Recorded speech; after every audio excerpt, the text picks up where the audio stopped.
পরীক্ষা ও ক্লাস বর্জন করে ৩ দফা দাবিতে দ্বিতীয় দিনের মতো চলছে জগন্নাথ বিশ্ববিদ্যালয়ের শিক্ষার্থীদের আন্দোলন। যোগ দিয়েছেন শিক্ষক ও কর্মচারীরাও। এতে কার্যত অচল হয়ে পড়ে জগন্নাথ বিশ্ববিদ্যালয়ের শিক্ষা কার্যক্রম। দাবি আদায় না হলে ক্লাসে ফিরবেন না বলে জানান আন্দোলনকারীরা। সাব্বির আহমেদ জানাচ্ছেন বিস্তারিত।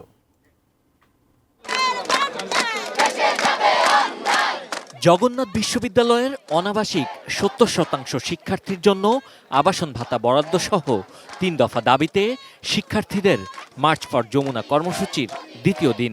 বৃহস্পতিবার সকাল থেকে ছোট ছোট মিছিল এসে যোগ দেয় কাকরাইল মোড়ে, আর স্লোগানে স্লোগানে চলতে থাকে প্রতিবাদ।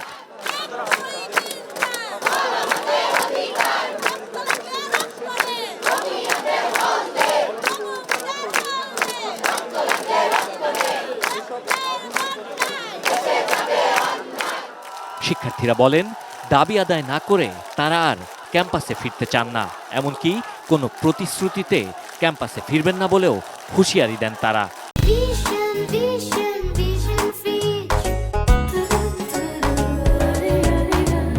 আমরা আন্দোলন করে আসছি বছর পর বছর, কিন্তু আমাদেরকে তেমন গুরুত্ব দেওয়া হয় না। এই আবাসন সংকট নিয়ে কথা বলা হলেও কোন সরকার শুধুমাত্র তাদের আশ্বাস দেওয়া ছাড়া কিছু দিতে পারেনি। তিনটা ইউনিভার্সিটি থাকার মধ্যে আমরা যখন বৈষম্যের শিকার হই, সেটা তো আর মানা যায় না।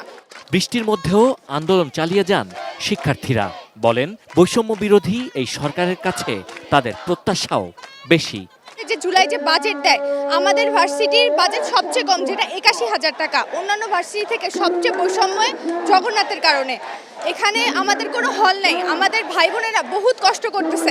আমরা চাই আমাদের হল হোক, আর যে পর্যন্ত হল না হয় সে পর্যন্ত আমাদের ৭০% শিক্ষার্থীকে আবাসন ভাতা দিক। আমাদের দ্বিতীয় একটা ক্যাম্পাস আছে, ওই ক্যাম্পাসের এখনো কাজ ত্বরান্বিত হয়নি। আবাসন ভাতা ছাড়াও দ্বিতীয় ক্যাম্পাসের কাজ পরবর্তী একনেক সভায় অনুমোদন, জাতীয় বাজেটে বিশ্ববিদ্যালয়ের জন্য বরাদ্দ বাড়ানোর দাবি নিয়ে বুধবার সকালে প্রধান উপদেষ্টার বাসভবন যমুনা অভিমুখে লং মার্চ করেন জগন্নাথ বিশ্ববিদ্যালয়ের শিক্ষার্থীরা। এ সময় পুলিশি বাধার মুখে কাকরাইল মোড়ে অবস্থান নিয়ে